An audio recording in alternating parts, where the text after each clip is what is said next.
This is Wayne Warner, and today I'm going to be interviewing Clarence Bud Dougan. And Bud, I better spell your last name Dougan. Is that correct? All right. The date is March 27th, 2008, and this is a Veterans History Project, and it's in cooperation with the Air and Military Museum of the Ozarks, Missouri State University, and the Library of Congress.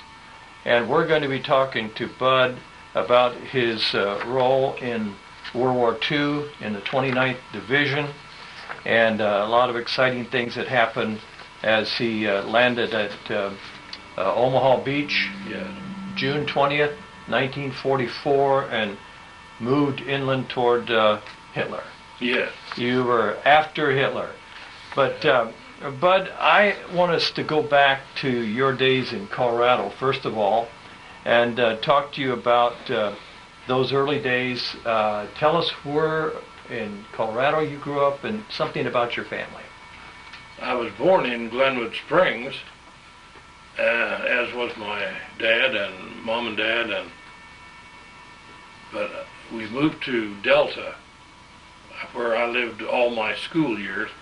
I put in 12 years in the Delta schools, and my dad was a World War II or I vet and a telephone man, and so we moved around all over. What did he do in World War I? He was in the artillery. In Europe? In France, yes. Uh-huh. He'd gone back to France. He went to France like I went to. Mm-hmm. So you followed him about 20 years later or so. Yes. Uh-huh. Well, let's. You went to high school there in Delta, and did you participate in sports, or what did you do?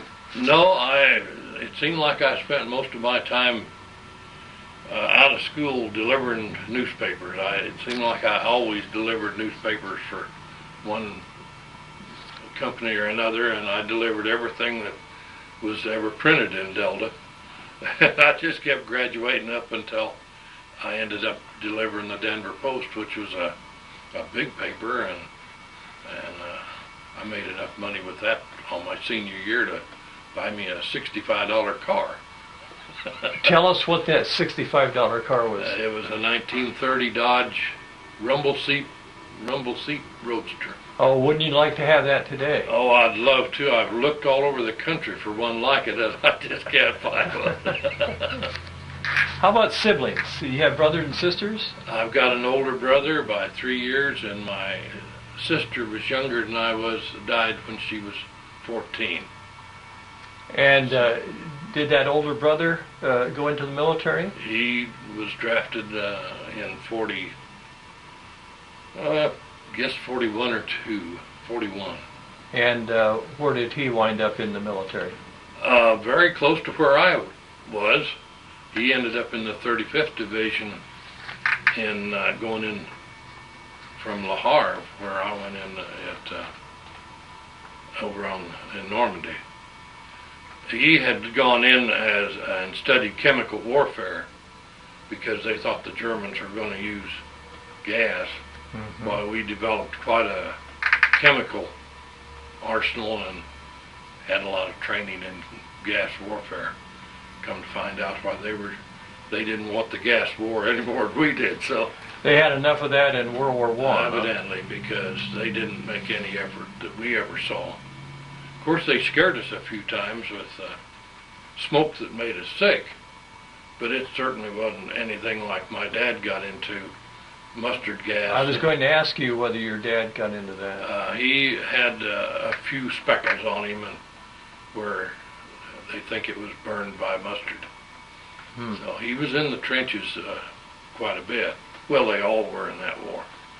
Okay, you're out of high school, and you know you're going to go in the military someplace. So what happened there?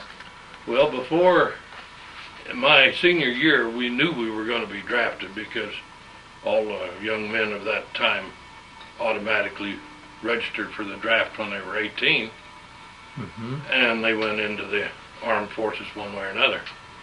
I enlisted in the Air Force when I was 17, in July before I was 18 in August. And I went to Denver and enlisted in the Air Force, and they found out I was colorblind, so they wouldn't let me in. And I tried to get in the Navy, and the Navy didn't take me because I was colorblind. So I went back and waited until I registered when I was on my birthday, and I was drafted on December 7th, 1943. And your brother was already in. He was in 2 years before I went in. Did you hear from him in Europe, or where was he at that No, time? I never did. We were never able to make contact. He didn't join the Army in Europe until after the Battle of the Bulge. So that was in... That was a terrible setback for the country, and they had to take troops from everywhere and put them up there to refill what the Germans had. They had really hurt us in that battle. That was in December of 1944, as I recall, or maybe before. No, it'd be in December. Right. Yeah, I was north of that. Okay, you get your papers. It says Uncle Sam wants you to come and join us. Yeah. And then they gave me 21 days, 21 day delaying round. So that let me stay home for Christmas in 1943. And I reported in the Army 28th day of December, 1943. Were there any other boys from Delta going at the same time? Gosh, I honestly don't remember. Delta is on the western slope. The western slope. It's a little town. Back then it was 3,500 people. They tell me now it's quite a bit bigger, but it was a little town. Oh, what were your feelings when you left home on the 28th of December, 1943, and headed for what base was it? Well, I headed for Camp Carson, Colorado. I mean, we had watched the Germans take all of Europe, you know, in our high school classes. We knew we were going to have to stop them one way or another. And so it was just, I didn't enlist in the Army, but I sure didn't hesitate to go when they drafted me. But everybody was drafted. I would have been in the Air Force if they would have taken me. Had you had a rifle in your teenage years? I had a .22 rifle that I just loved, and I shot it. Out in Delta, we had lots of country where there was nothing there, and I could shoot a great deal, and I did a lot of shooting with a .22 rifle. So when I got in the Army, a gun wasn't anything new to me. It was just bigger. Yeah. And so you went to Camp Carson? Camp Carson, and then they put me on a train that wasn't maybe the speediest thing in the world, but it did make time. I don't know how many days it took us and nights, but I think we were on the road for a week going to Camp Blanding, Florida, and that's where I took my basic training. Let's back up. Camp Carson is Colorado. It's Colorado. Whereabouts in Colorado? On the eastern slope, over between Denver and Colorado Springs, in there somewhere. All right. But you didn't take training there. You went to Blanding? No. I went to Camp Blanding, Florida for my basic training. What was it like to get out there the first day, and tell us about that? Well, I'd never been away from home by myself, and so the Army was a big shock to me. I'd never eaten anybody else's food but my mom's. You know, I was a sad sack kid.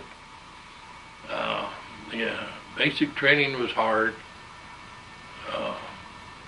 There was some fun times. When we got our M1s, they told us we were the first infantry training group to use M1s. So our cadre didn't even know what they were. Everybody had used a 06 before that time. And so I really took to that M1. I liked it, and I was told to leave it alone, but I proceeded to take mine apart, and one of the sergeants come in and caught me with my rifle partly disassembled, and he didn't like that a bit because he didn't know how to put it back together. So I put it back together, and then they got even with me when we formed up in teams out in a big field with half a dozen guys get on a shelter half, and everybody would take a rifle apart by the numbers and put it back together. Well, this was a learning process for everybody, the cadre and the troops, because nobody knew what they looked like. And you learned to do it in the dark, too, I think. I took my rifle apart and put it back together. And this sergeant says, well, if you're so smart, come here. So we started going around helping other guys put their... I mean, I loved the rifle. It just came apart and went together easy. I could do it without any problem. And I got real good at it. I mean, I could even shoot that thing. I made an expert with a M1. You were down there on the rifle range in the prone position, I guess. Oh, you shoot in all positions, and this is my expert badge here. What other training? How many weeks did you spend there in Blanding? 17 weeks in infantry training. And you were ready to go overseas. So you had a little bit of everything. You had mortars, you had rifles. I trained in mortars and light machine gun, and I never had small arms, pistol practice, but I did learn to shoot mortars and 60 millimeter mortars and light machine guns. How about that thing you put on your shoulder? The bazooka? Bazooka, yeah. I learned to use it, and the troops didn't like those things very well, and we'd manage to toss them away, lose them. In the first place, why didn't you like it? The round that it fired wouldn't have much effect on anything except a building, maybe. It didn't phase their tanks. And now later on, particularly after I became a sergeant, I carried rifle grenades, and I used those but my anti-tank grenade, I hit a tank one day and it bounced off. Against 11 inches of armor, why, a little grenade doesn't mean much. They laughed at you, huh? I doubt if it even woke him up in there. Oh. He probably didn't know it. Now the rifle grenade, explain how you fastened that onto your rifle. My rifle had a bayonet stud, and a grenade launcher could fit over the bayonet stud, and then I would put a blank round in the chamber and a grenade on the thing and pull the pin and fire it. The blank forced the grenade out, and I could throw it a lot farther than you can by hand. I would think around 300 feet. I don't remember, but it was a pretty good throw. So it's kind of like a mortar then. It was a small mortar. Yeah. Yeah, quite a bit smaller than a 60, but. Okay, it comes time to graduate from infantry basic. Did you get to go home, or did they ship you over, or what? No, I did get to go home. Now, bear in mind, this was before D-Day. So, I did go home. I'm not sure how long.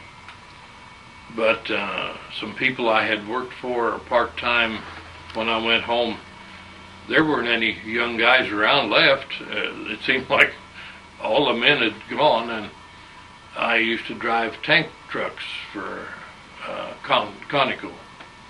And this dealer asked me to do some runs for him.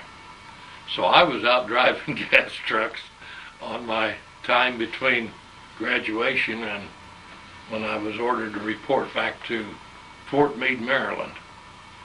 And from there on, why, I was put on a ship and we went over. And D-Day was while I was going over. Was that an infantry MOS that they gave you?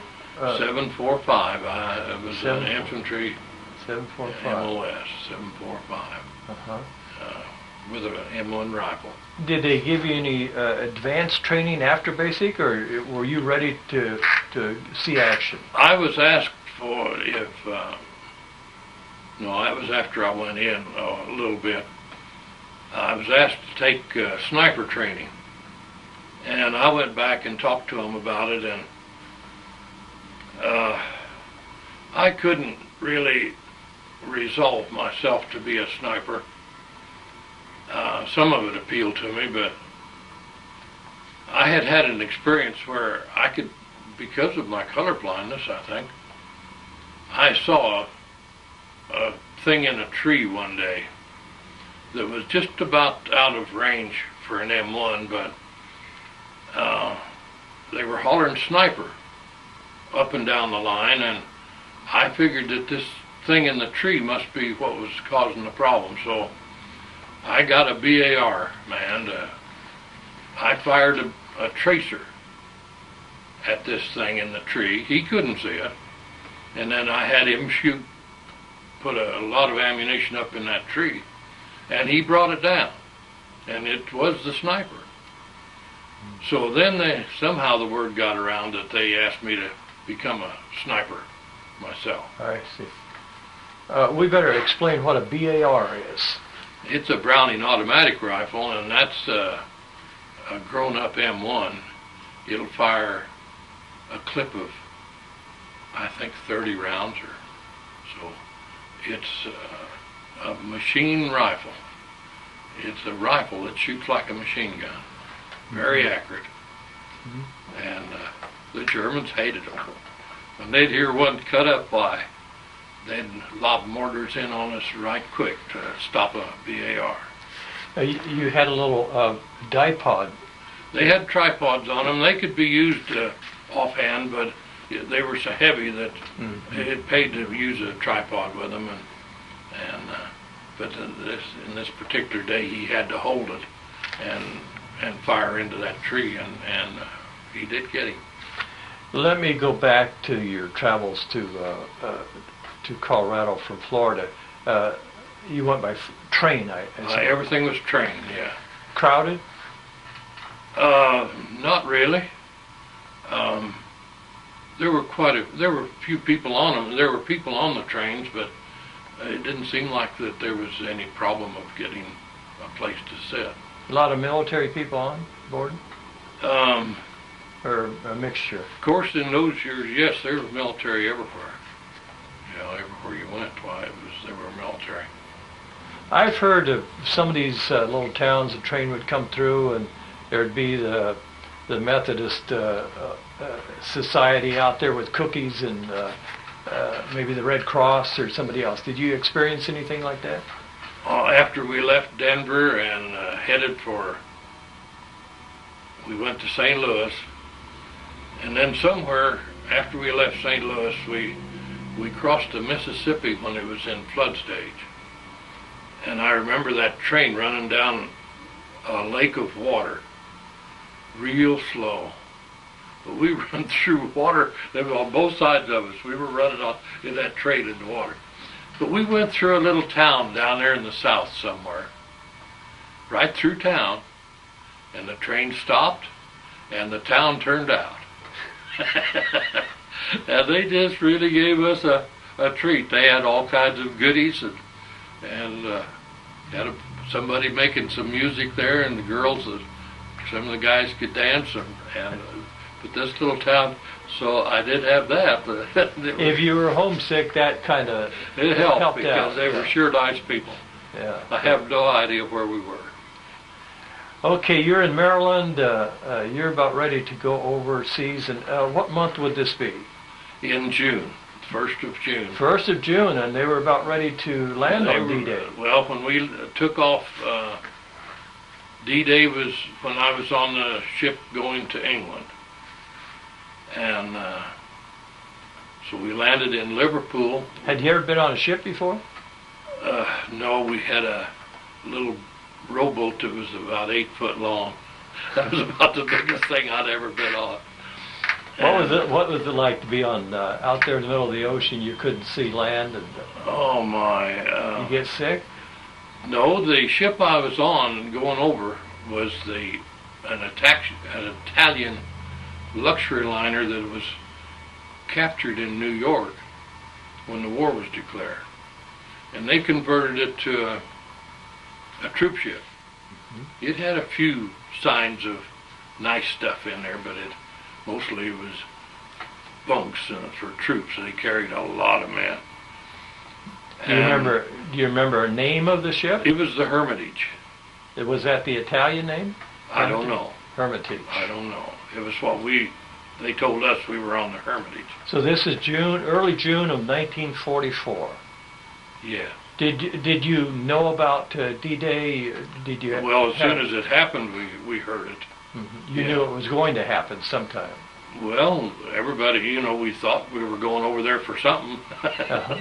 But the urgency wasn't there until after D-Day.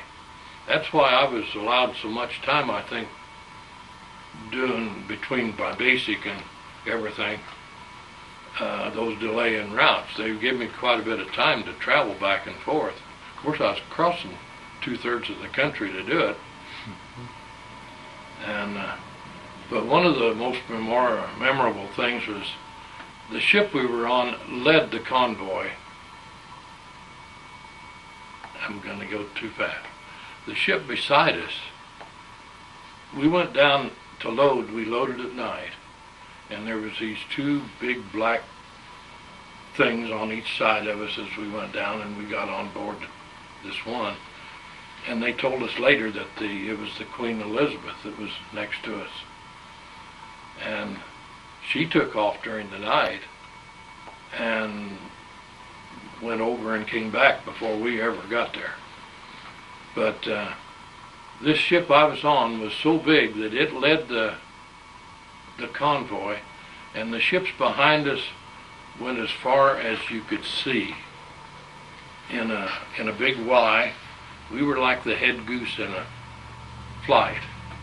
You could see all these ships behind us. The tankers, I marveled at them. They were awash in the middle. And we'd see people come out of the back, run down this thing and go through the water and get back up on the other side. It was really new to me. We were about 6 stories above the water. So on my particular deal. And so I had quite a view. Any German submarines around? The day before we landed in England, all of a sudden the world just really come loose. We heard these tremendous explosions, and the ship was rocking and banging, and we looked over, and here's a destroyer going down the side of us, dropping depth charges over the side. And so there must have been a sub under us. And the poor troopers that we talked to later down inside that big ship said that was terrible. Those depth charges going off down there, they just scared them to death. Oh, man. But so you landed at Liverpool. We landed at Liverpool. And what then? That was the first time I'd seen houses, buildings that had bullet holes in them. Liverpool had been strafed, I think, up one side and down the other. It was a shipping port, and the Germans had really worked it over. And I couldn't get over. I'd never seen that kind of destruction before. Guns used on buildings like that, they were all full of holes. They put us on a train, and we headed south. Just like that. I don't think we were even spent the day in northern England. We just got right on trains and headed south. So there's thousands of guys here headed south with one assignment to land in Europe. Go to Europe. Landed in some kind of a base camp in southern England, and I have no idea, but it had to be pretty close to the edge down there. And the war had gotten started, They were... you had already heard about the landing. We had watched the landing on the newsreels, and But I still didn't know where I was going. I had no idea. Did you have any contact with the English people at that time?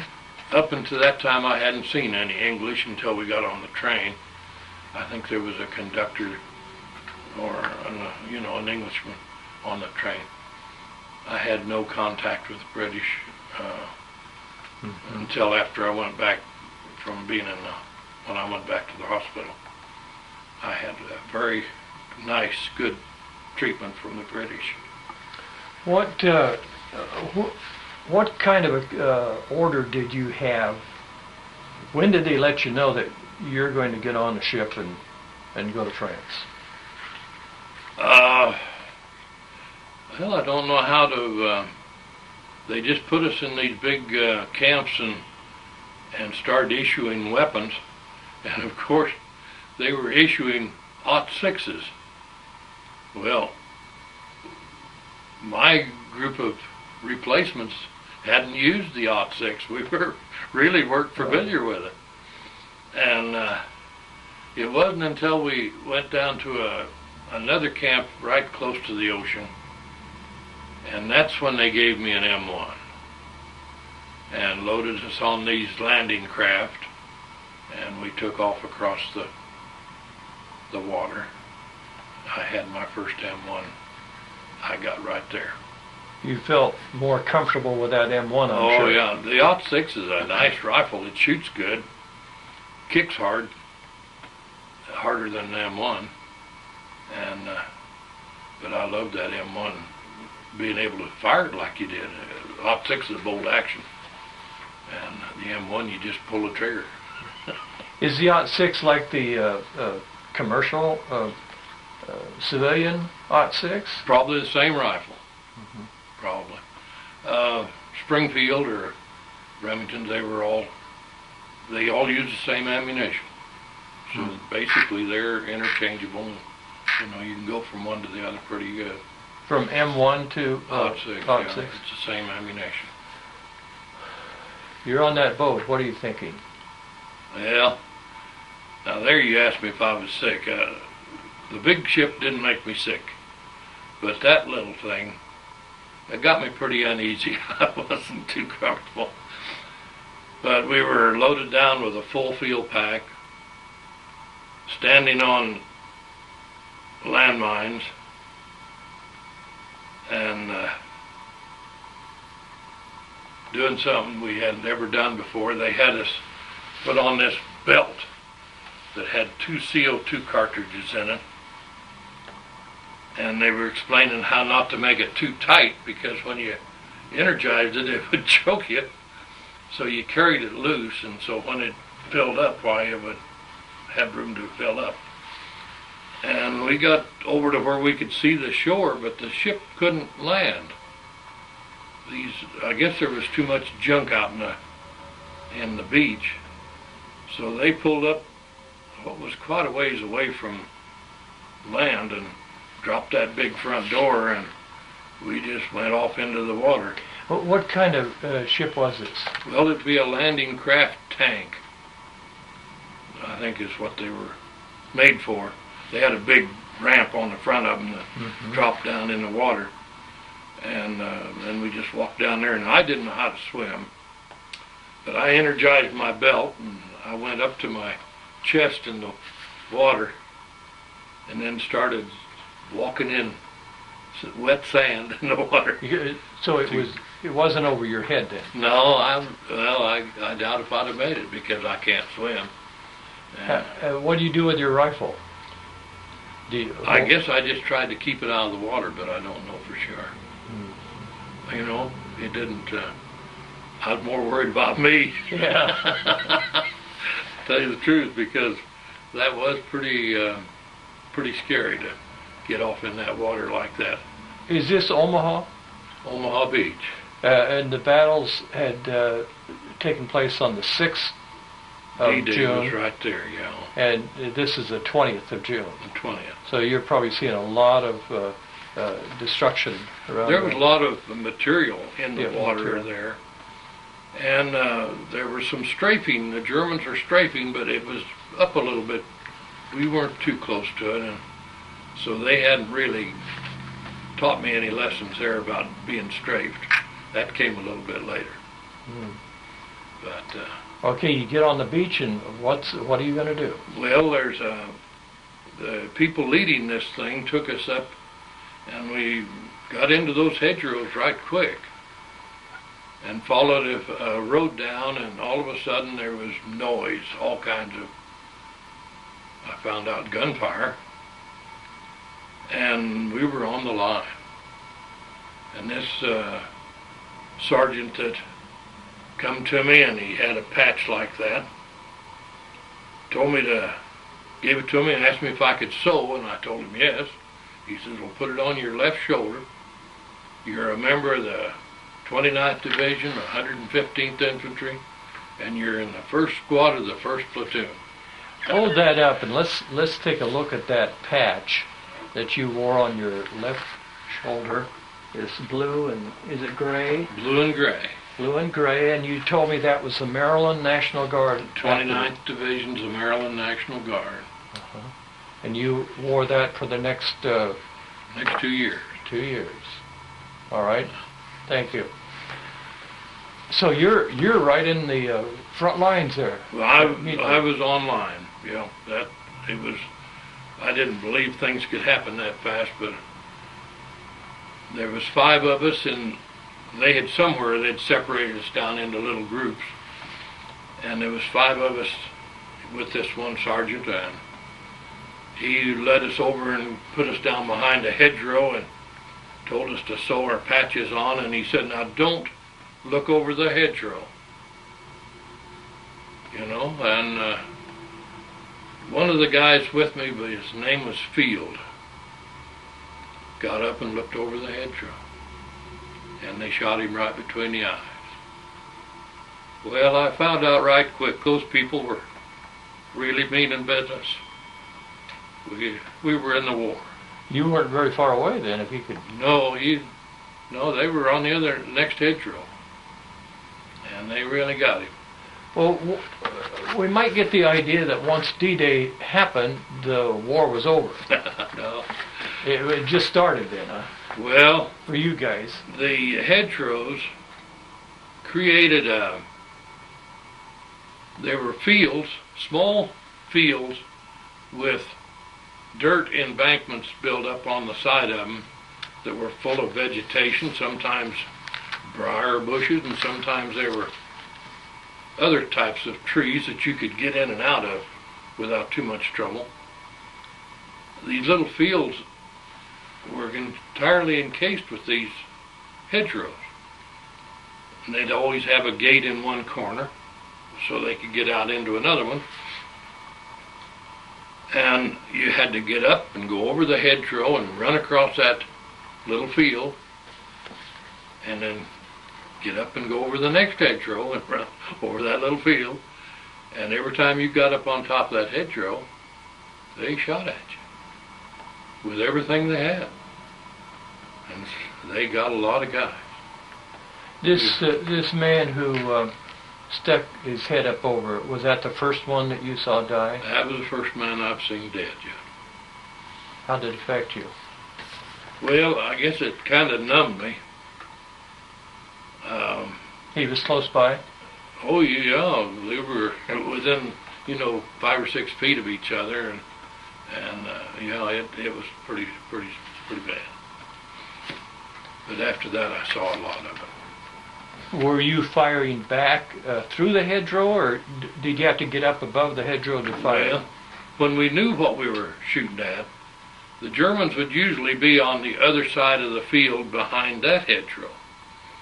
And it was pretty hard to shoot at anybody that distance, unless they did like this guy did, go up with a warning that he stuck his head up and they saw his helmet come up. Making a target. He made a target. Ordinarily, you could get behind some grass and stuff and look through. If you could see a target, you'd shoot at it. If you didn't, why, you just waiting. There was a lot of heavy machine gun fire raking the hedgerows, and the Germans were experts with their machine guns. They knew how to. They were good fighters. They knew how to do it. Mm-hmm. They had a lot of experience. They'd had a lot of training, and you know, it depended on who you were up against. We found out some of those troops were just like we were. You know, just guys that had been drafted and Just put up there young fellows. after training, and they didn't really know much more about war than we did.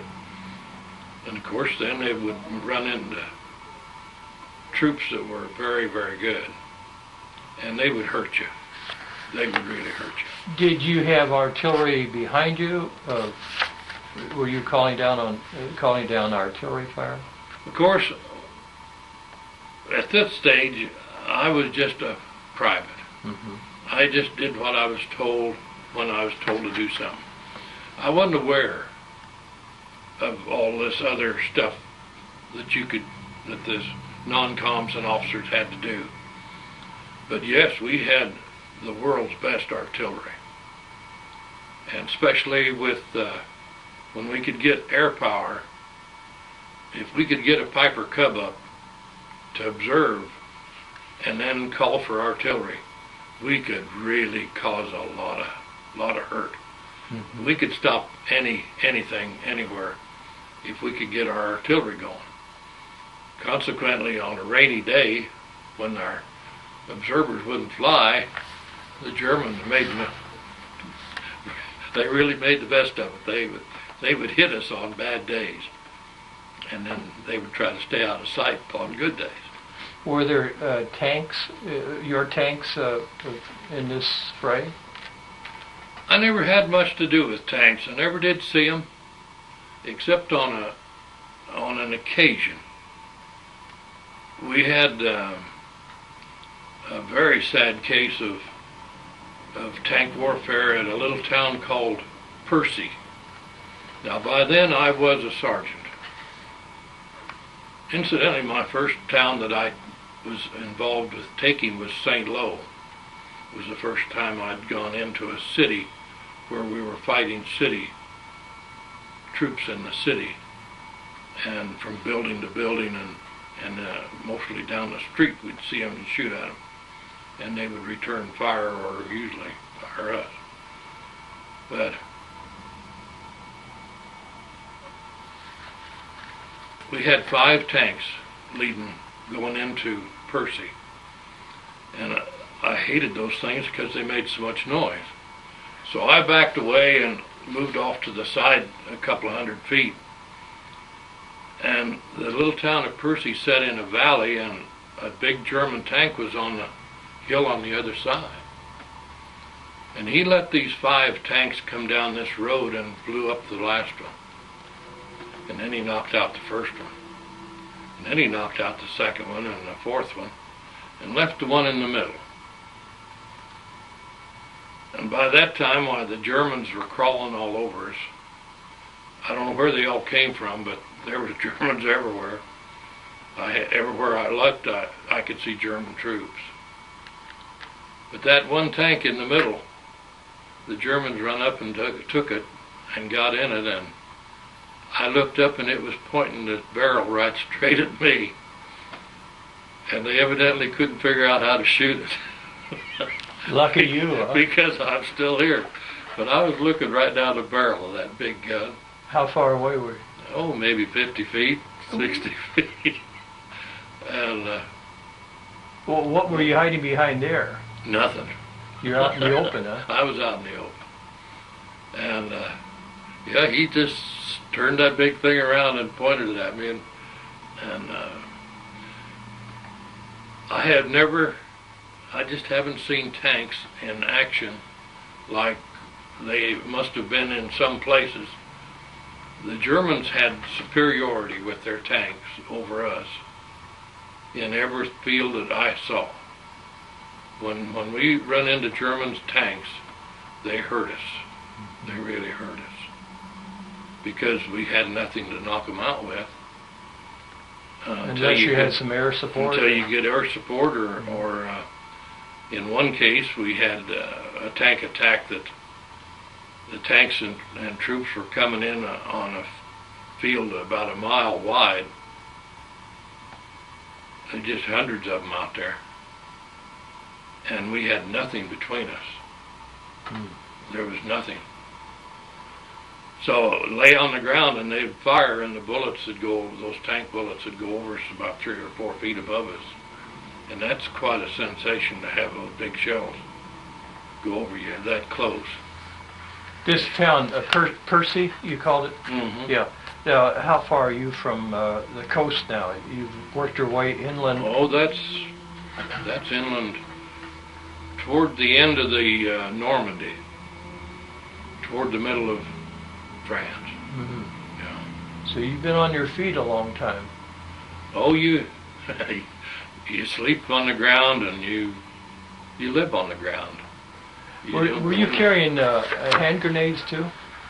Always carried a couple. I never did effectively have a need for them, except in one particular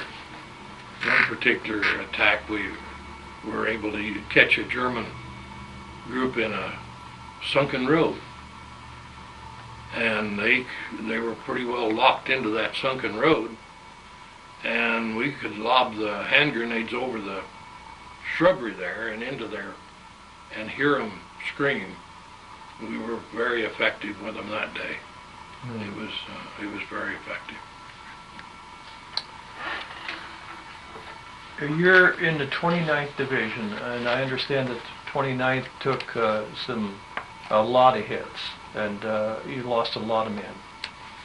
My 29th Division history tells me that we lost 3,500 killed on D-Day, and June, and 3,400 in July. We were losing a lot of men. And that's why I went in as a replacement, because that's what they were.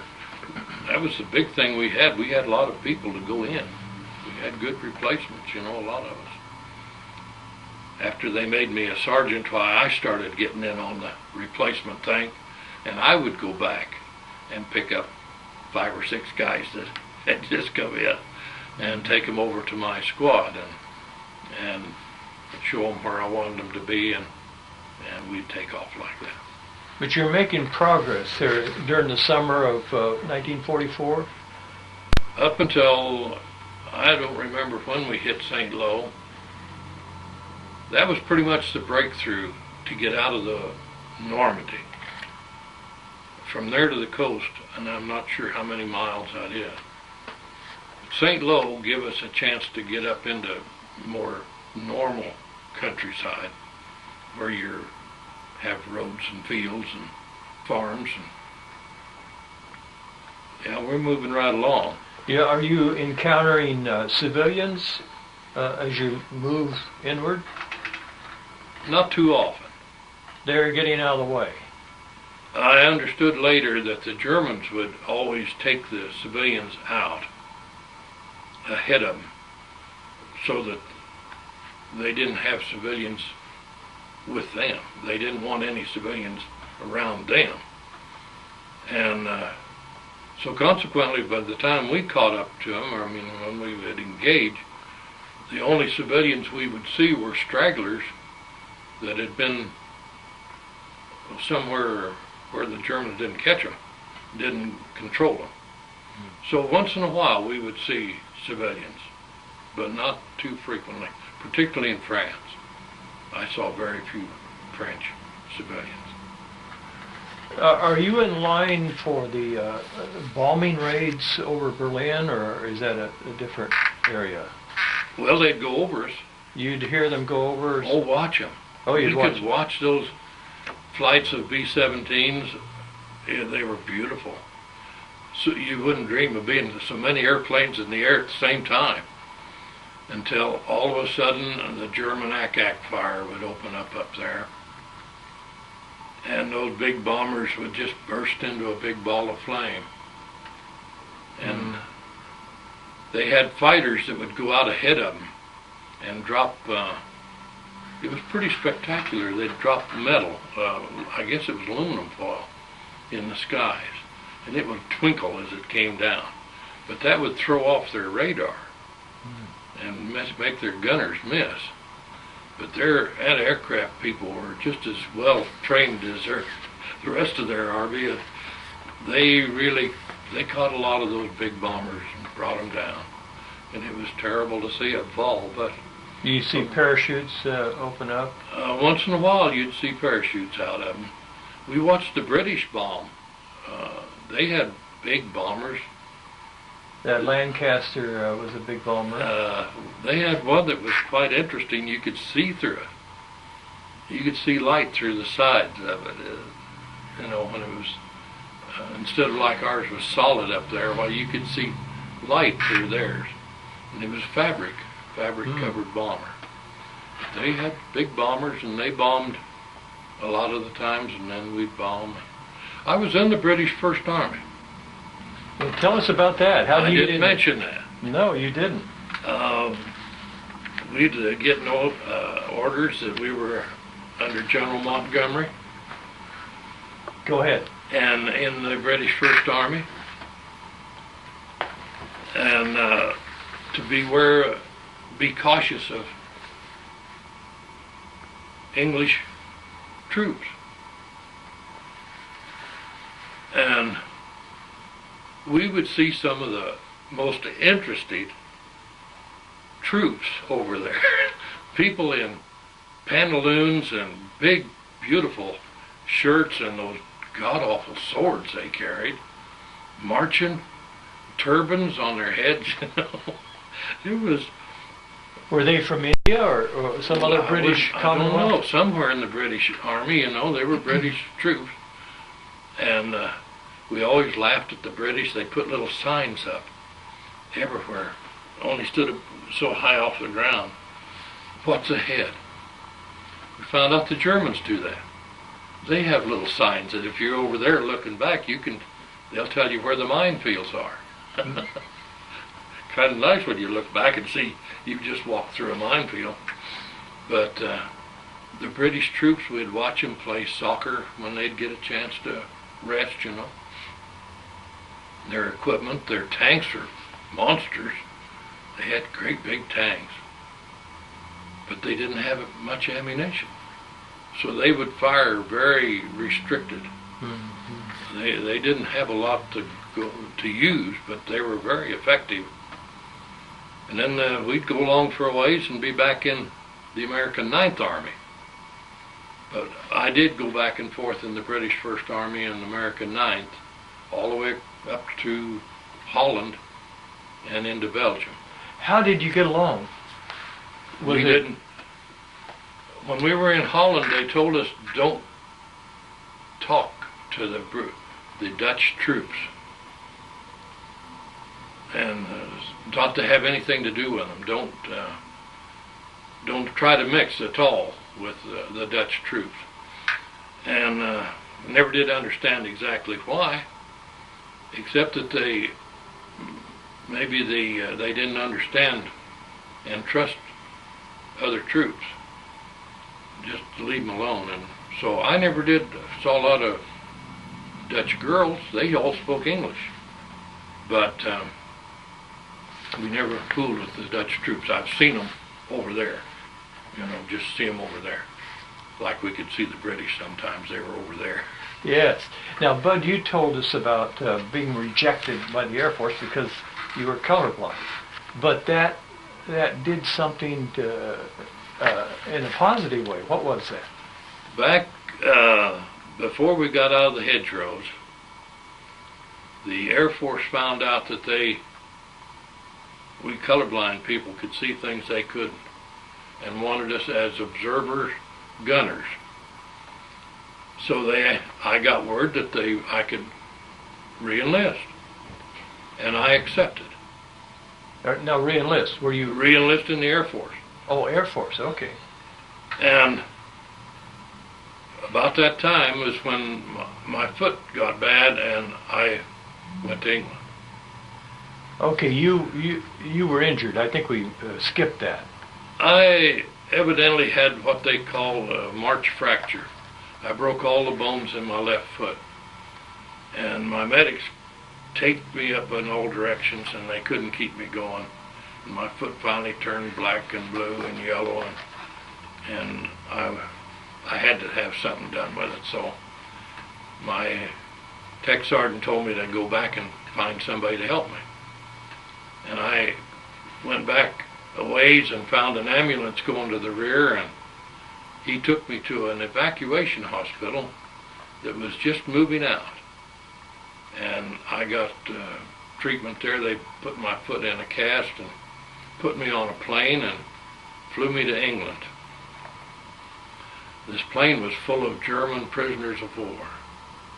Nobody on it spoke English besides the pilot and co-pilot and a nurse on board and me. So he would stand there and talk to me and tell me about it. We were trying to outrun German fighters that were strafing on the coast, so we had to go up and down the coast until they could find a place to get over to make a dive for England. Did you have fighter support? At that time, we didn't. I didn't. We just flew to. Well, in the meantime, apparently, my division sent my records to the Air Force, and I was supposed to go to the Air Force because the Air Force sent me recognition of being in the Air Force after I got home. So this is that certificate? This is the certificate that the Air Force sent me. Army Air Force Certificate of Appreciation for War Service to Clarence Dougan, and signed by the Commanding General, Army Air Forces. Mm-hmm. Now, I didn't know anything about this. They thought they were going to use you because of your color blindness. Is that it? I could see through the camouflage, German camouflage. I didn't really recognize why or how, but I very obviously could see German camouflage. But they took you to England before you could actually use that. Is that right? I went to England in the hospital getting my foot fixed, and so I never knew about but it answers the question of why the Army had such trouble with me in England. They couldn't find me. And they sent home a thing to my dad telling him I was missing in action. Oh, what a blow that must have been to them. And Dad got to the Red Cross, and they came back through and found me in the hospital in England. All this time, I was supposed to be in the Air Force, but I didn't know it. So when I was through getting my foot fixed, I returned they said, "Where do you want to go?" And I had nobody else to go to but the 29th Division. So I told them I wanted to go back to the 29th. So they picked me up, and I rejoined the 29th north of the Battle of the Bulge. What month was that? I don't know. I'm not sure when the Battle of the Bulge was. Well, it was in December of 1944. I was thinking I went into northern Germany we were in a little town called Kohlslar on the Ruhr River. And the Germans had us cut off, and they let us know that. They had blown up a dam and flooded this Ruhr River, so we couldn't move forward. And they were behind us because they'd gone south of us in the Battle of the Bulge. They had us pinned in up in the north part of the country there. Sometime toward the end of the Battle of the Bulge, the Navy sent in 3 or 4 alligators. I don't know whether you folks ever heard of an alligator or not. Is that an amphibious vehicle? Amphibious tracked vehicle of some kind with 4 sides and a front and a back, 4 sides. You have to climb over the top to get in and out of it. But they brought those up there with a sailor driving them. See, I was pretty close to the North Sea. And they brought these alligators in, and I was in the second alligator to cross the river. And the first one hit a mine and blew a track off. So we dived into the river, and it paddled under its own tracks. That was its mode of travel in the water too. And our driver, after fighting the current, got lined up on a machine gun over there that was really pouring the lead to us. This thing would withstand their machine gun fire. And we went up and right over the top of him. Well, he kept firing until he went under. But that was really something to be riding in there and having that machine gun fire hitting that stuff and hitting it, but it wasn't coming through. And when we got on the other side, why, we jumped out and started another war. You've seen a lot of movies, I suppose, of battles like this, Private Ryan and all that. Yeah. How realistic are they? In some cases, it's very realistic. Some have worried me. You know, it's put me in positions I wouldn't want to be in. Others, I had a hard time buying that. Too much romance, maybe? It didn't turn out quite that good. Uh-huh. I had a habit over there of shooting back at anybody that shot at me. Got me in trouble a couple times, because I shot at a German pilot that flew over one day. He caught me relieving myself behind a hedgerow, and I guess it made him, he must have had fun doing it, but he made a circle around and chased me over the hedgerow with my pants down. So I just decided I wanted to shoot at those people, and this guy come over, and I could see him. You know, he wasn't very high up there, and I still don't know why I missed him. I was a pretty good shot. But I evidently come close enough to him to make him mad. And he pulled around and come back down, and we were in a little town with streets and a sidewalk and a little house and buildings there. And when I saw him coming around, why, we all run back and stepped in the door. And his machine gun fire broke up the concrete right in front of my boots. He just tore up that concrete, so he was really after me. He wasn't playing around. He wasn't playing. That's awful. Look up there and see those guns firing, and they're that close. You know, he was pretty low. Well, Bud, they say the old clock on the wall tells us we're out of film or tape or whatever they're putting in that machine, and we're going to have to come back. Okay. So we'll run part 2 and we're going to talk about going up to the Elbe River, and that's where you met the Russians, or the American forces met the Russians, and we're going to wind up Hitler's career next time. Okay? Thanks very much for being with us. Well, thank you.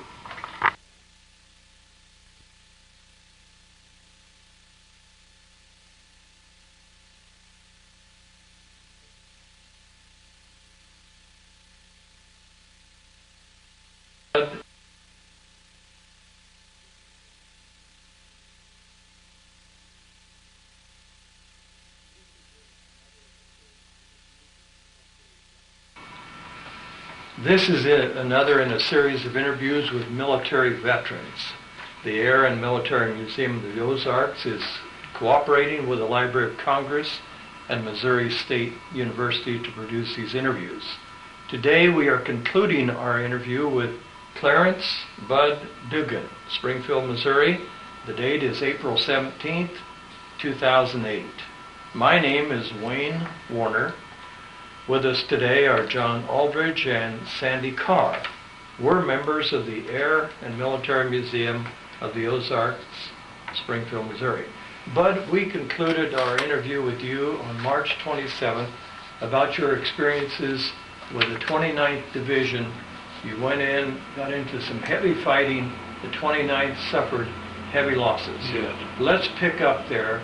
I think you were going to be attached to the Air Force. Let's explain that again.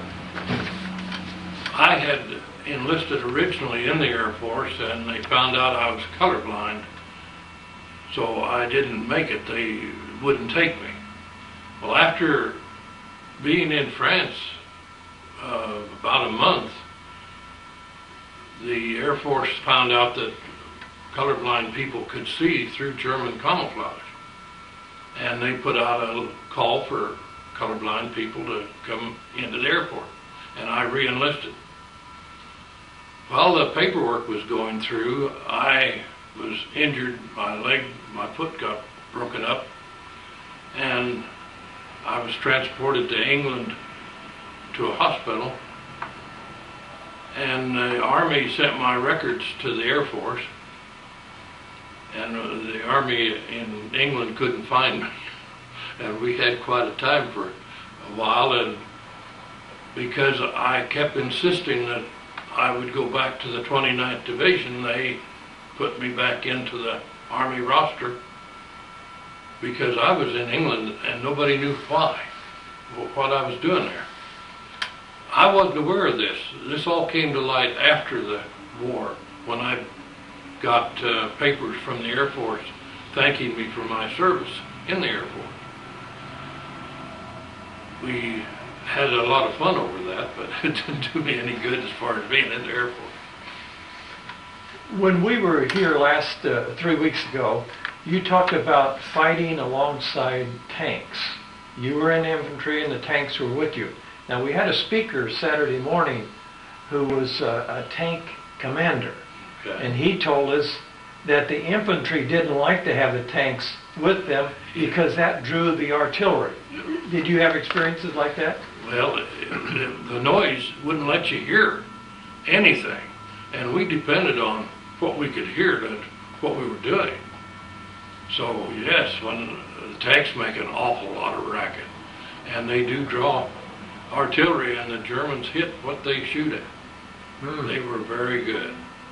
You were up against a very formidable foe in the German army. They had two armies, just like we did, really. They had a professional army of infantry and blitzkrieg troops, and then they had the Volkssturm, who were draftees like me, with just limited knowledge of warfare. When we were up against the regular German army, they really hurt us. They were fighters. When we were up against the Volkssturm, while we were pretty well matched, we could get through with having our supplies never dwindled, and theirs did. Kept us going a lot better than an army that's constantly getting their factories bombed out back home. They don't have the supply structure that we had. You were up against artillery, airplanes, mortars, and machine guns. Yes. Tell us about the machine guns. Well, one morning in France, and we were still in the hedgerows, and I was on apparently it was a combat patrol. We were heavily armed. We had bandoliers of ammunition, which we normally didn't carry, an extra bandolier. And we were moving down this sunken road, and we had contacted Germans on both sides. And suddenly, across the intersection of this sunken road ahead of me, 5 or 6 Germans walked in front of us. Well, it was just dawn, and there was fog on the ground, but we could make out the men easy. And we opened fire, and of course they run over to the corner of the hedgerow where they could step around the corner, and there was a big concrete post there. And this machine gun come out from around that post and started shooting. And it was hitting the edge of the hedgerow right in front of me, and it was just, the bullet just kept coming down as he would come out from around that post, and there wasn't anywhere to go. I couldn't run because we were in that long it was about a block long, that hedgerow. And it was a wide open field of fire. If he'd have come around that corner, he could have killed all of us. So I started shooting at that machine gun. What were you using then? I was carrying an M1, and I was trying to hit the barrel of that machine gun. And every time I'd shoot at him, he'd back off. I'd see these bullets hitting a little bit further back, and so I just kept pumping round after round after round at him. Well, I went through all my clips in my belt. I went through my 2 bandoliers of ammunition, which was, there's probably 10 or 12 clips in a bandolier, and I went through, and each one of them has 8 rounds. I hollered for ammunition, and they started throwing me bandolier from up in the rear, and we kept that up. He just kept seesawing. Every time my clip would fly out, here he'd come. And he'd come down pretty close to me. He was shooting within 3 feet of me. That's not very fair. An M1 against a machine gun. Yeah. Is this a 30 caliber? Or? No, they didn't use 30. It was a little under that, 9 millimeter, almost 30. But he was putting a lot of rounds out, and hell, I kept shooting, and he kept shooting, and this went on for quite a little spell. I can just remember in my eyes seeing yellow bandoliers laying in front of me that I had used. That's a lot of ammunition. All of a sudden, the machine, it would stop once in a while. And we would just pause and see if we were going to be able to go. Because we had to get out of that. There was Germans on both sides. Were you behind a hedgerow? No, I was just standing out in the middle of a road. Oh boy. And there was nothing between me and that machine gun. Not a thing. Pavement. And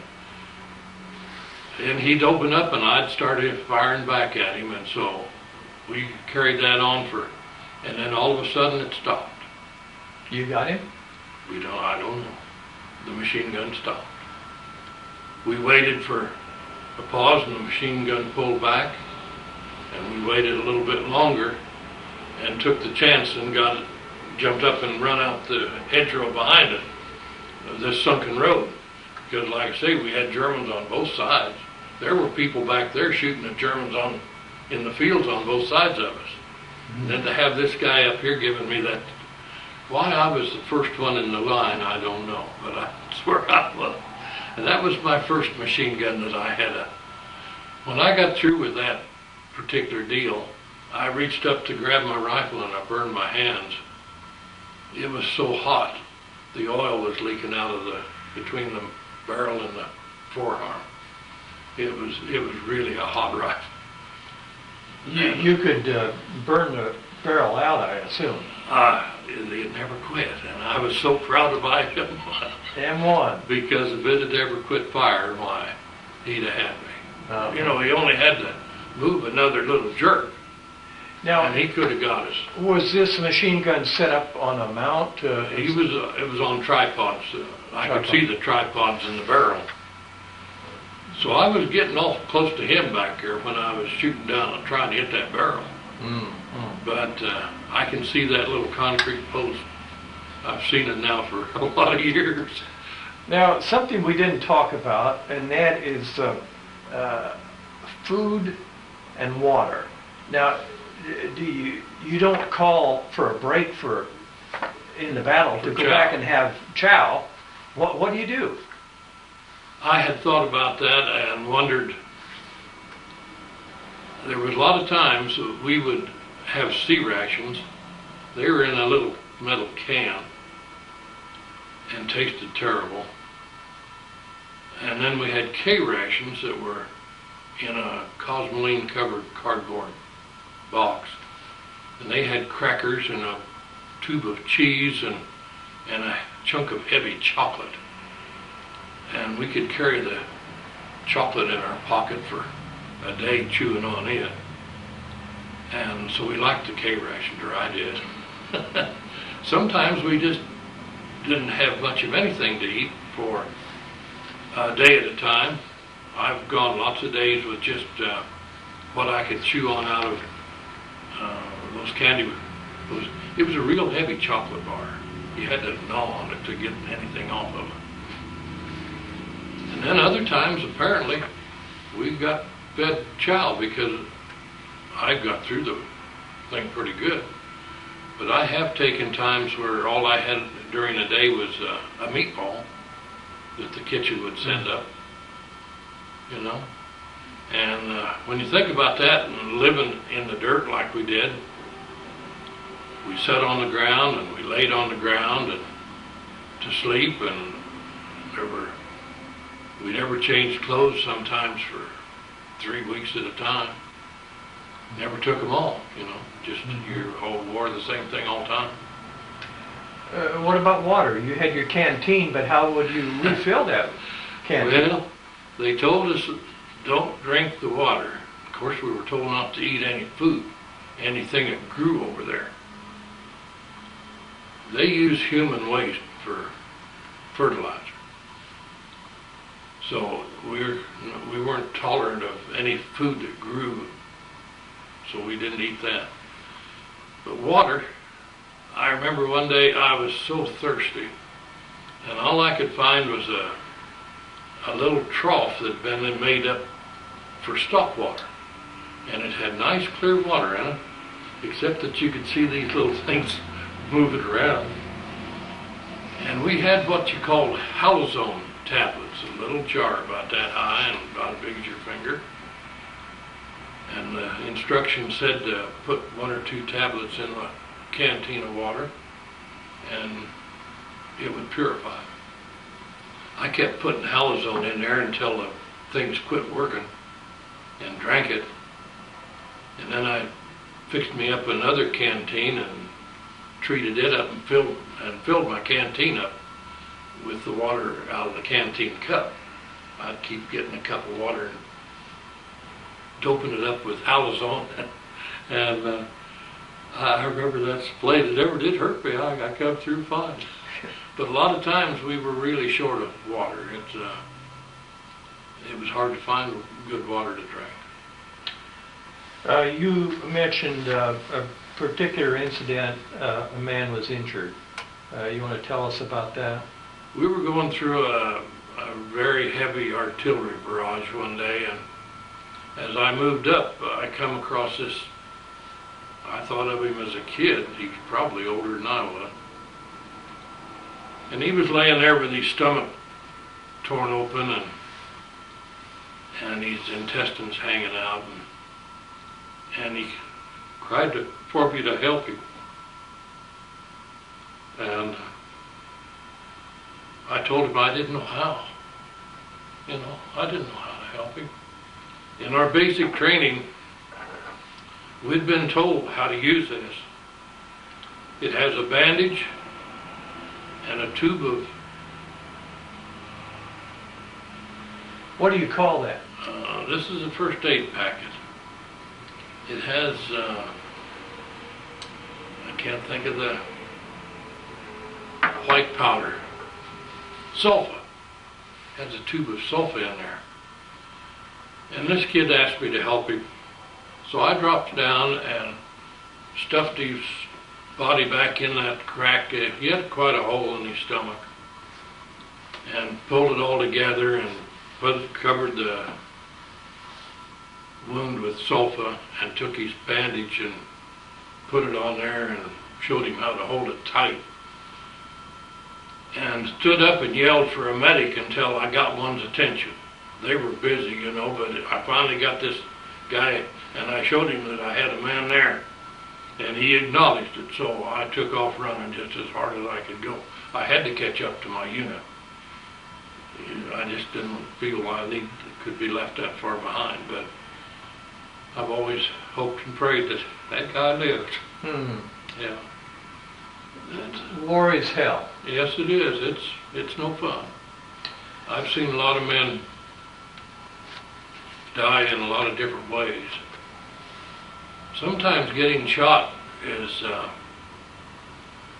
had the guy running beside me one morning drop and fell on his face and clutching his stomach, and there was an awful explosion, and I turned him over and a bullet had hit him in the cartridge belt. It exploded 2 of the M1 rounds, but the cartridge clip stopped the bullet. But it hit him awful hard. He had a welt on his stomach.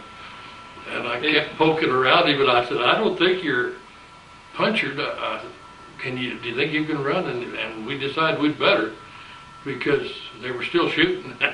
The same guy could shoot us again, And got him on his feet, and we took off running. But some men came awful close to getting a terrible wound, shoot right in the stomach. But he got shot and didn't show a sign.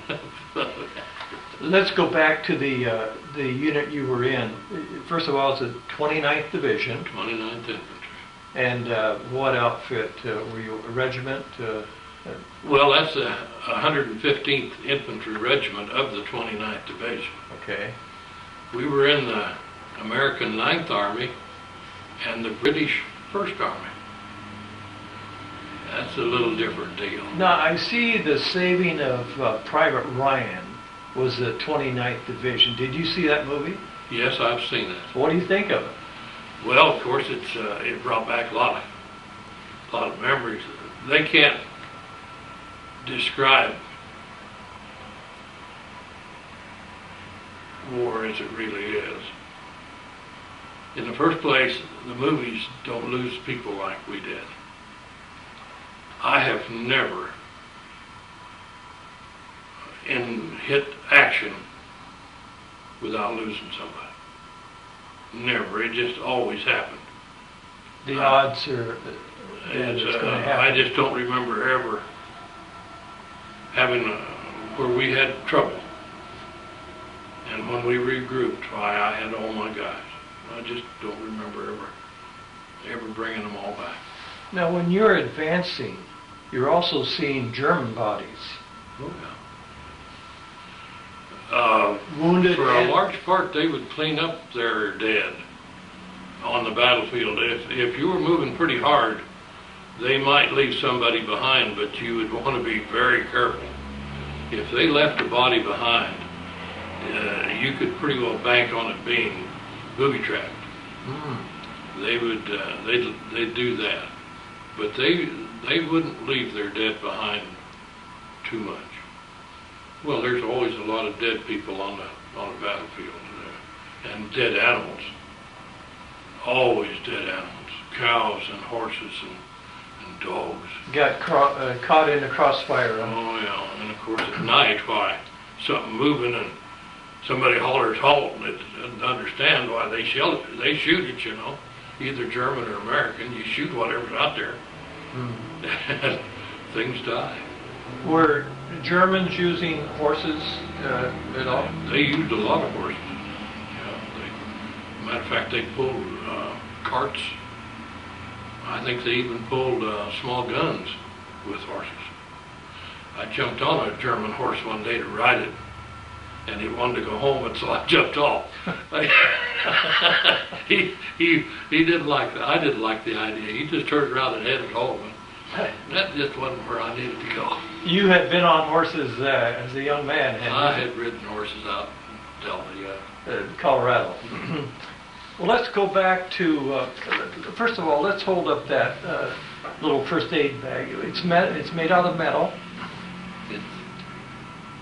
And not very big, but it had enough for a temporary patch, I guess. I was surprised when I got it out at how big the patch was. It seemed like to me about that wide and real thick. And I really liked that because this guy needed it.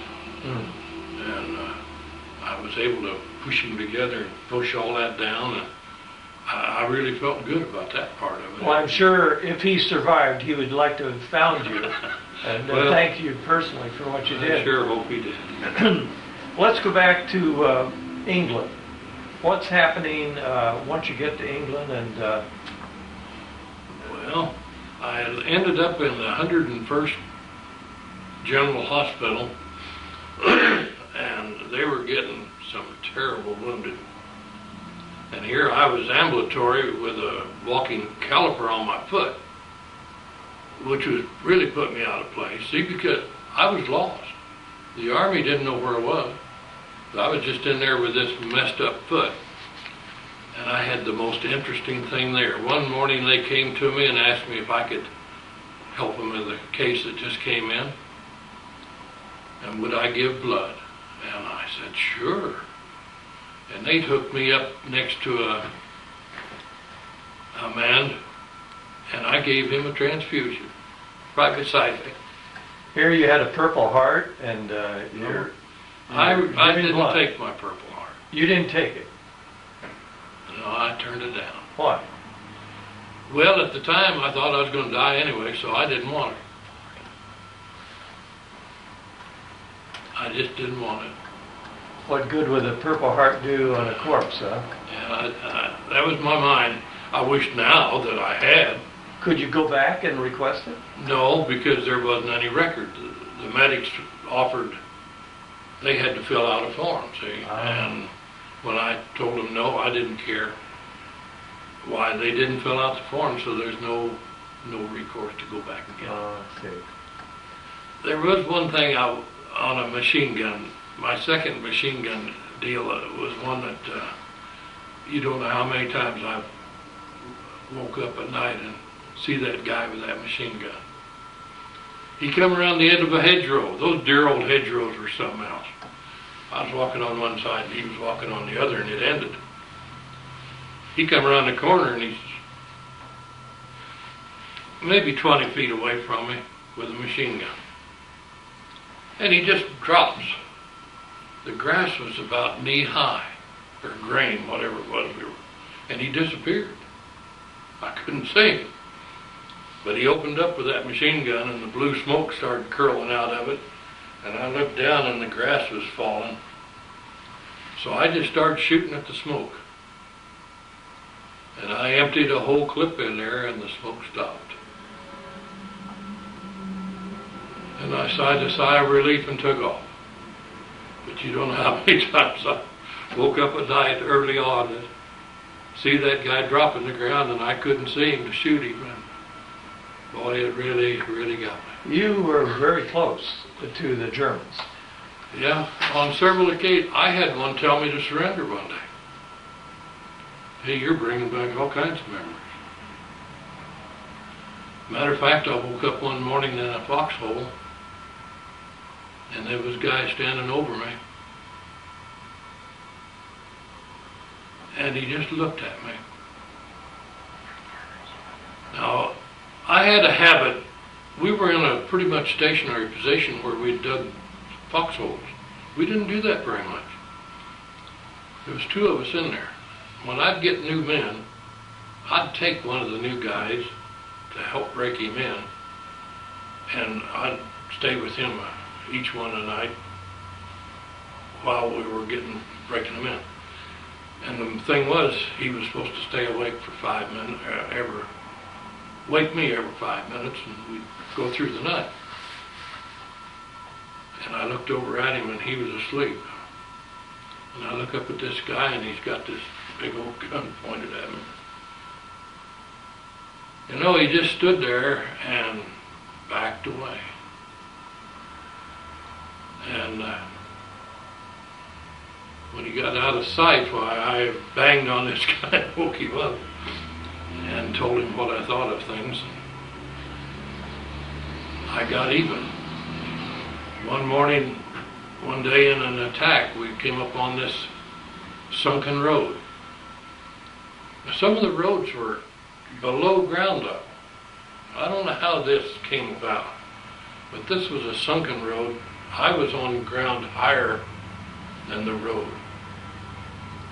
And this German was in the sunken road. And I saw his rifle come up over the edge of that. So I just bring down,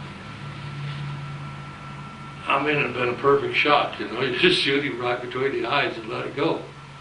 But I got to thinking about the other night. So I didn't shoot him. I let him go. So I felt like I was even with somebody. Why didn't that guy shoot you when you're in the foxhole? He didn't see me, but I sure did see him. Oh, he didn't see you? He couldn't see me, no. Okay. I was hiding behind a bush. I had a little But I mean in the foxhole, when you were in the Well, foxhole. in the foxhole, why he didn't shoot me, I don't know. He saw you. Oh, he was just standing there looking at me. You know, he could, there was nothing to keep him from it. Maybe he thought you looked like a German boy. Well, I looked like somebody he didn't want to kill. You know. If he'd gone for your rifle, you probably would have shot. Oh, there's no doubt at all. I had it hooked on my arm right here. But he already had it pointed and his finger on the trigger. I wasn't going to grab my rifle. I did walk into a German one day this squad of Germans had 5 or 6 Americans prisoner. And I come around this corner on this little road and he hollered at me to surrender. And I told him to go to hell. And just jumped off the road over the edge, and it was pretty deep. It skinned me up pretty good. We're falling down the edge there. But he didn't get me anyway. You've talked about the hedgerows a lot. How tall were those hedgerows? You were hiding behind, shooting across the field. The Germans were behind the other hedgerows. The hedgerows were a very unusual thing that you don't see anywhere else, I don't think, in the world except in Normandy. They were, for the most part, dirt. In some cases, they had rock in them. But I guess these farmers had worked these fields for hundreds and hundreds of years. And for some reason, they didn't build fences, they built hedgerows. They just piled up the dirt around the hedgerow, around the field. And they were full of, some of them had, well, they all had plants growing in them that were dirt. Sometimes we found hedgerows that the Germans had built big on their side when they were using them. Been there quite a while. They'd actually built rooms in the side of these hedgerows. Some of them were pretty good size. Matter of fact, it took a tank. The tanks, somebody come up with some big poles that they could chain on the side of a tank, and then the tank would run into the hedgerow and try to break it down, and they would, so that they could use their weight and crush it. You were a terrible target when you climbed over the top of a hedgerow. You were right there for the Germans to pick you off. And I was 6 foot tall, and this was the thing about it. I got real good. I would come up to a hedgerow and I'd throw my rifle. That old M1 never failed me.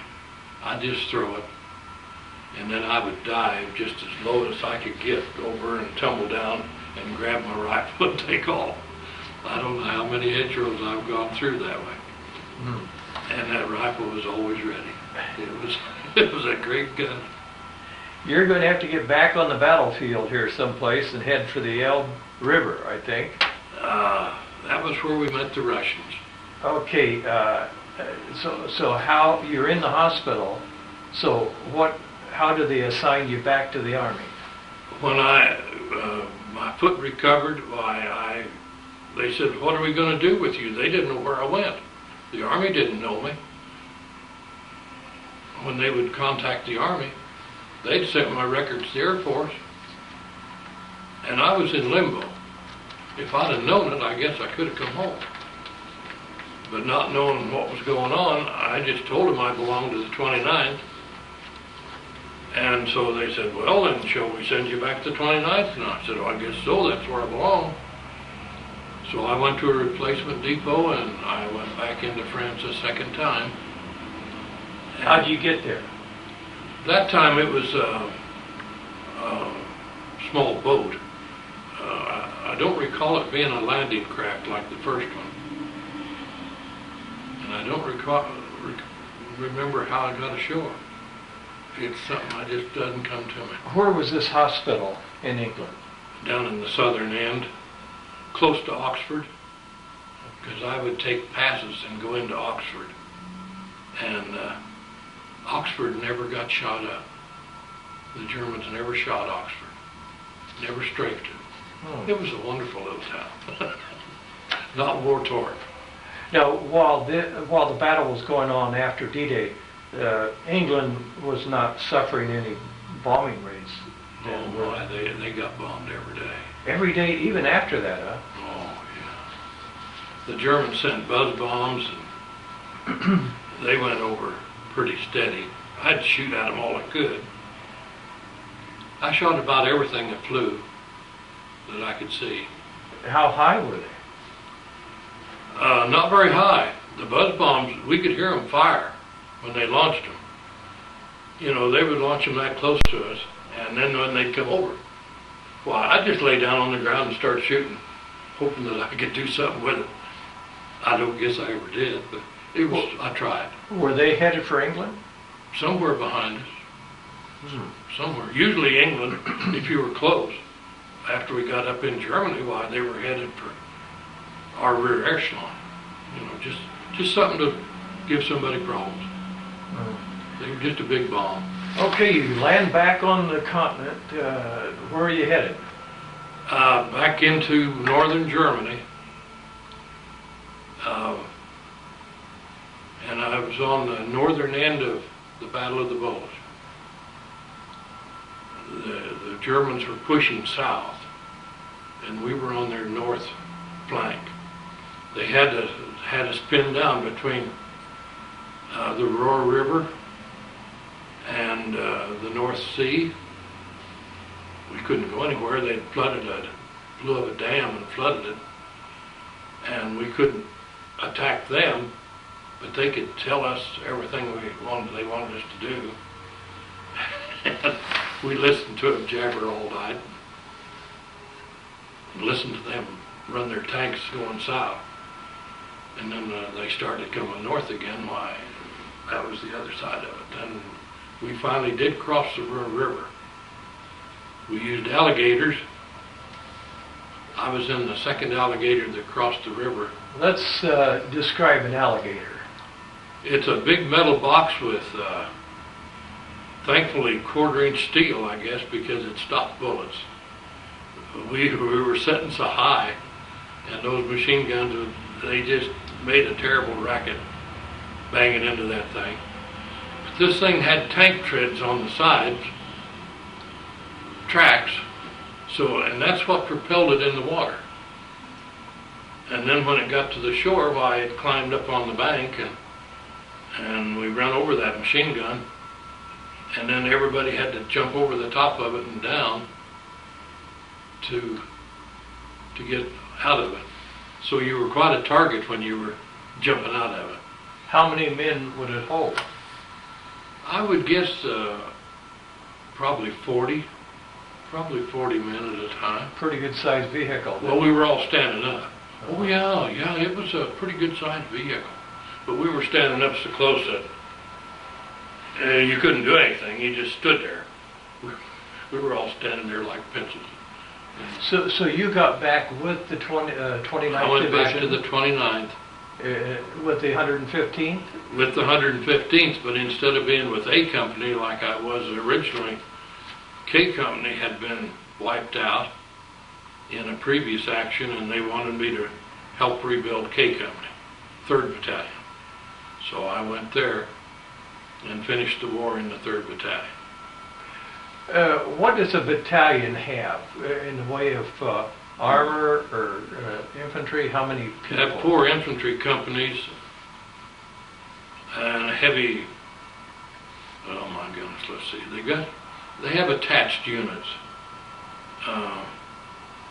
You'd have a heavy weapons, three infantry companies and a heavy weapons. And then there's some light armor. But we didn't train with any armor. As far as my infantry training, I never trained with armor of any kind. They didn't even make us except that we were told that we could bang on the tank and with our rifle butt and get their attention and have them help us out.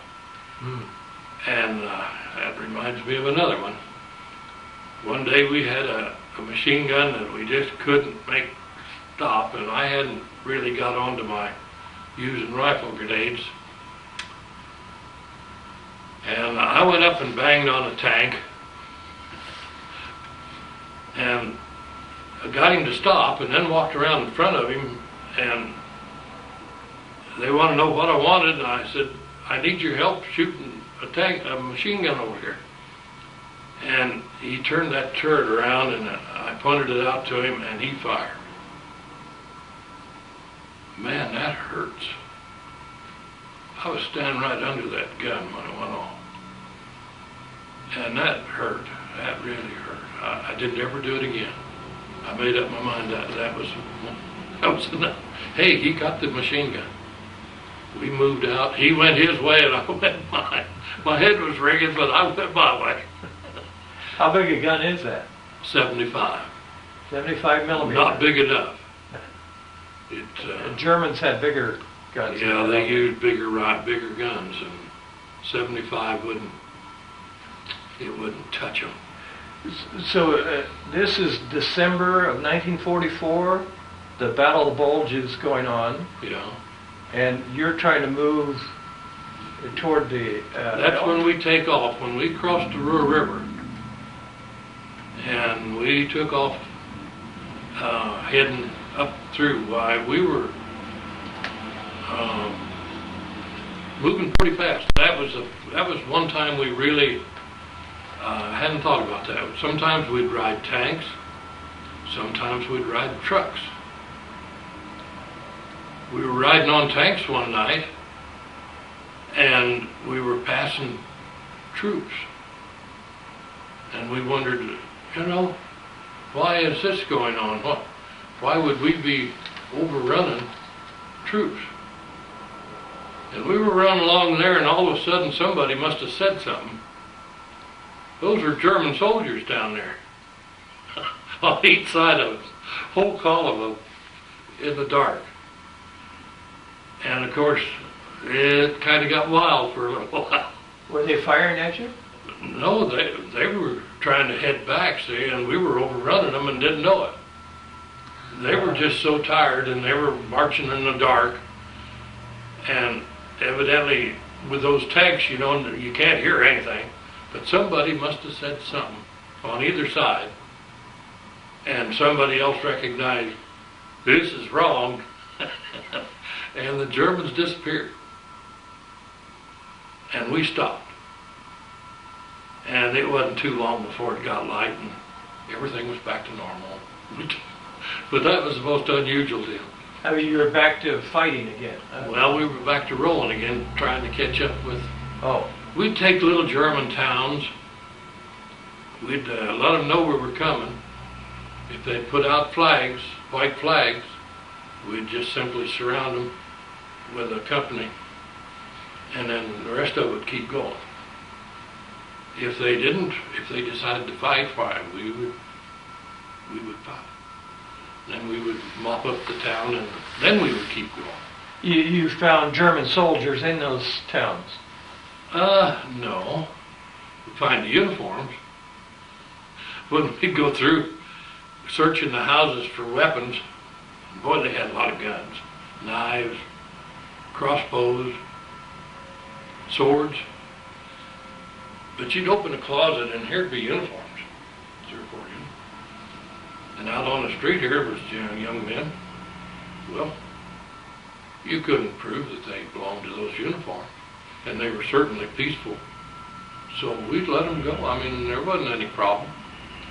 I don't know how many times we walked right beside German soldiers out of uniform. But hey, they were probably just as glad to get it over with by then as we were, By that time, Germany was completely surrounded by the Russians, and it was in pretty bad. We were moving pretty fast.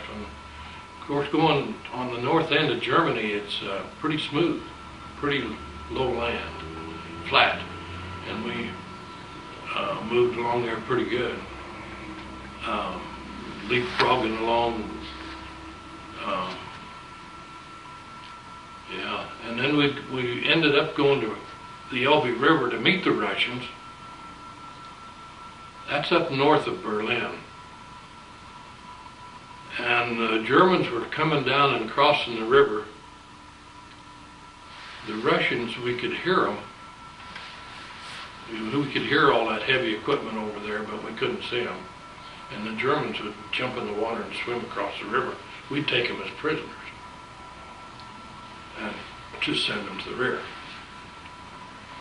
And then one day we got orders to leave, and we packed up and went to Bremen in Germany. And it's just inland a little ways from Vegasack, and that's where the big submarine pins were that the Allies were trying their best to knock out. They had 60 feet of reinforced concrete ceilings over those sub pins, and they had bombed it all day and all night, and they never did destroy the sub pins. What describe the sub pins? They were holes at sea level for the submarines to base where they were going out into the Atlantic. They'd go out into the North Sea and over into the Atlantic, and then they would run back up into that was the Germans' naval base, their submarine. It was very important to them. But, and we never did knock it out. I mean, we captured most of it, you know. Let's go back to those Germans swimming across the Elbe. Were they trying to get away from the Russians? Yes, they didn't want to be captured by the Russians. The Russians sent a lot of soldiers into slave labor camps in Russia. The Germans had treated the Russians pretty bad, so the Russians were treating the Germans pretty bad. So they didn't want to be prisoners of each other. The Germans were begging to come over, and we take them. So they surrendered. They surrendered to us when they got across the. Yeah, they didn't have any weapons of any kind when they'd come down and see us over there while they were trying to get across the river. So were you there at the Elbe when the Germans surrendered, or? Yes. Well, then what happens when you don't have a battle anymore? No, there's no war going on. You weren't bored, were you? No, it's pretty easy to take. It was a nice time. Except the Russians would strafe the river every now and then, and accidentally strafe our side, and I'd accidentally shoot at them. I didn't like people shooting at me. Never did take a cotton to that. So you were there about a year from the time you landed at Omaha. Was it Omaha Beach? I landed on Omaha Beach. And then you fought your way into the Elbe for about a year.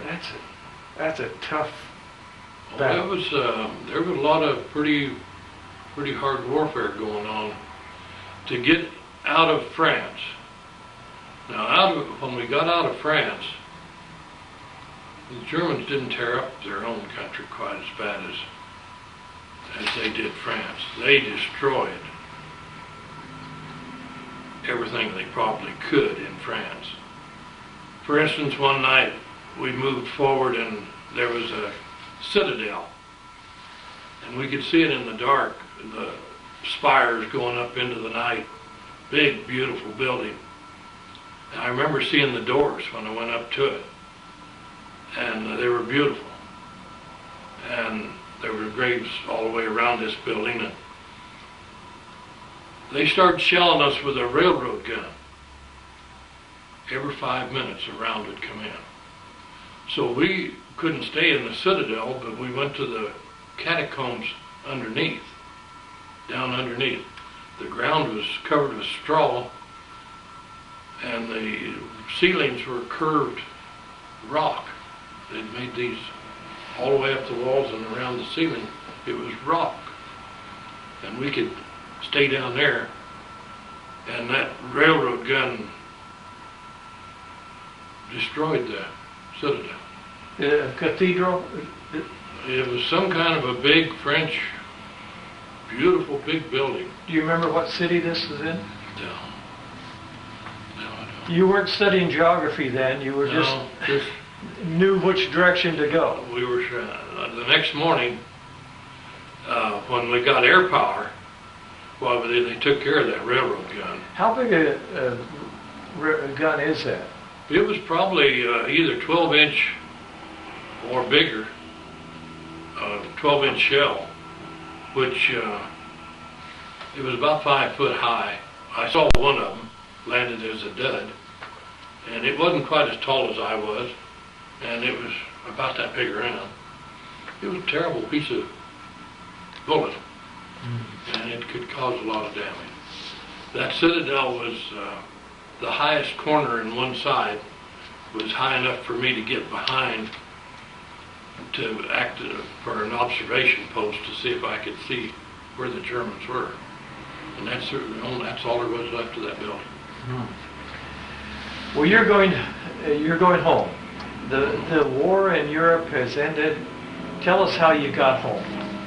Well, we got on trains and traveled by boxcar all the way from Bremen down to the German border, and the trains couldn't cross the French border.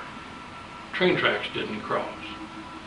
So we had to get off of that train and get on another train that was on the other side of the border on a different set of railroad tracks. I guess that's all been taken care of now. They can do that. But we couldn't cross the railroad, cross the border, and went to Le Havre.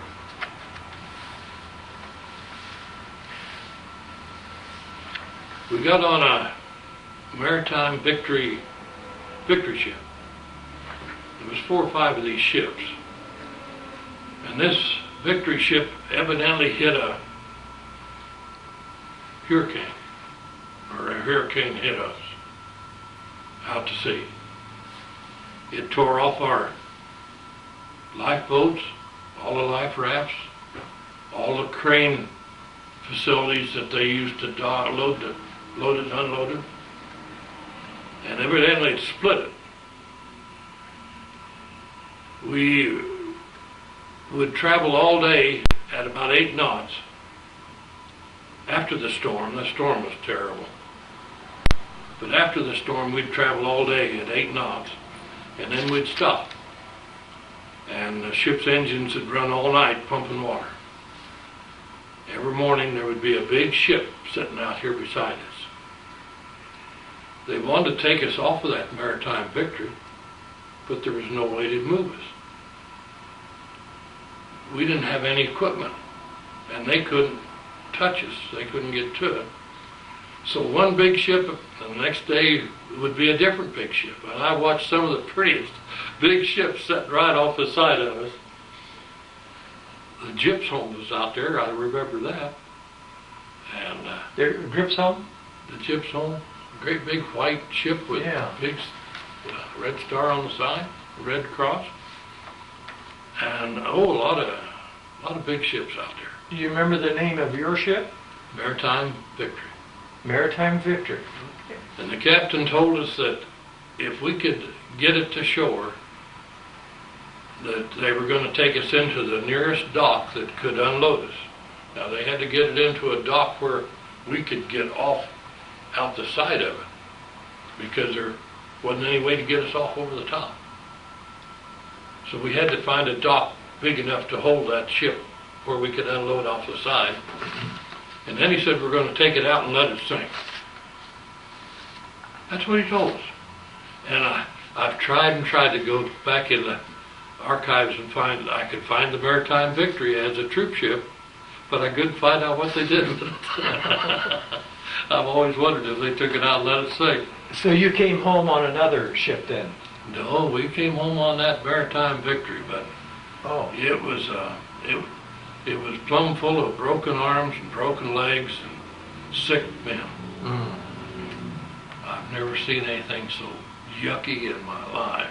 We were on board 14 days, ran out of food after 7, and they fed us the stores of the commissary that had candy bars and oranges, stuff like that, you know. But nobody could take us off that ship, so we had to keep going. but they said the ship came within 1 degree of capsize. Were there other ships around you on the journey? No, we were all by ourselves out there. Everything else could run at regular speed, which is, I guess, faster than 8 knots. 8 knots is all they could get out of ours because of the water intake. It was taking water so fast. But it was sinking all day long. So you came to New York Harbor? Got into New York. I could see the statue way down the way. You're a pretty happy man. You bet. The Army put me in Fort Meade, Maryland, and I left there and got on a Pullman and took off for Chicago in a Pullman. I figured there was 2 sergeants in a compartment, and boy, that is a nice way to travel on a train. We traveled to Chicago in a Pullman, and then got a nice train to Denver. And then Harry dropped the bomb. Well, I guess he'd always dropped it, but Japan stopped. And before I got to Denver, they changed my orders. My orders were en route to Fort Ord, California. That's where I was headed, to go back into the Pacific War.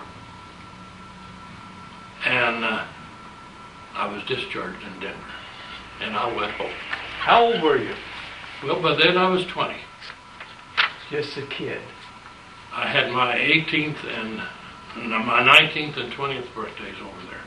You grew up pretty fast. Real fast. That first 6 months was, you just cannot believe life as an infantryman in a war like that for a 18-year-old. Did you go back to school? No, I'd come from a little town in western Colorado, and there wasn't anything to do. But a local fur farmer had gotten authorization to use veterans to train as a fur farmer.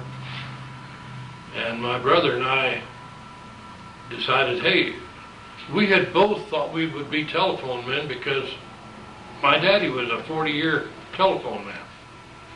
But when I was colorblind, the telephone company couldn't use me. I couldn't see the wire codes, you know. So we had to look for something else to do. So we took up fur farming under the GI Bill. I used my GI Bill to learn fur farming, and we raised mink for 10 years. Let's see that picture you've got in front of you there. When was that taken? That was taken in basic training I think when I got out of basic training in Camp Blanding, Florida. Private Clarence Bud Dougan. Did they call you Clarence or Bud? I was, I don't know. The Army called me Clarence. Of course, they don't use first names. It's just Dougan. And I don't know whether I mentioned my serial number. 377076777. U.S.? U.S. Army. Draftee. They had enough sevens in there that the Germans couldn't find them all, and they sure tried. 7's a good number. Very good number. Good number. How were you received when you came home? And when you got back to Colorado? Outside of, I don't remember anything outside of the family being, we had a little get-together, but that was outside of it. See, the war had been over and in for a month or two, and all the big stuff had gotten over with. So what month did you get home? In 45? 46. 46. March of 46. March of 46. Did you buy a car? Yeah, a 1939 Chevy that had been wrecked. Didn't have any back to it. And, but it had a windshield in the front, so we made a pickup out of it. Cars were still pretty hard to buy. Do you remember how much you paid for it? I think about $300. Kind of rough.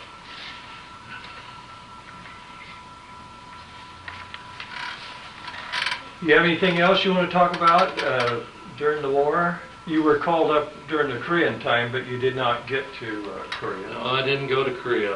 The heart problem, I guess, was just a case of stress, because I went to my doctors at home and they couldn't find any sign of it. My heart problem didn't really start on me until in the 80s, when I developed a heart problem. And since then I've had that. I've had four bypasses. That pretty well put me back into going again. I'm not ready for another war, but I'm ready to go. How old are you? 82. I'll be 83 in August. And your brother was in the military too, right? He was drafted on his birthday. Incidentally, I was drafted on December 7th. It's kind of ironic. What? All the sevens in my serial number, I was drafted on December 7th. Must have been a lucky number for you. Yeah, because they gave me 21 days en route to get to Denver. So I was home for Christmas, but I had to jump the train the next day to get to Denver and report on the 28th. Do you belong to any veterans organizations? No. And I wish you luck in finding some of your buddies. That you would went be through. interesting. Yeah. They say we're dropping off like flies. You know, I guess it's a natural thing to do, is have them die when you get this old. A lot of guys didn't get to be that old. Right. I feel very much blessed. And my dad served, and I served, and my youngest son served, and he joined the Marines and went to Korea, Iraq, Kuwait. He was in the Kuwait War, which was very short, and I'm glad of that. Not like this thing they got now. Well, Clarence, we appreciate your time spent reminiscing about World War II and those tough battles. And we appreciate the 29th Division and the sacrifices they made for the United States. Thank you. I really appreciate this. I wanted to tell my kids. I tried to tell them, but I'd like to forget some of it. I had until started remembering things to tell here, and how some things have just cascaded in on top of me. I just can't quit. But I hope this gives me a chance to forget a lot of it. I do thank you folks for letting me do this. Well, people who watch this video will once again realize what the greatest generation went through, because you've told us some of those events. You've explained it to us. Well, I really think if we hadn't won that war, well, it's a toss-up who would be speaking, either German or Japanese. But we wouldn't have been where we are today. That's right. Thank you very much. God bless you. Thank you.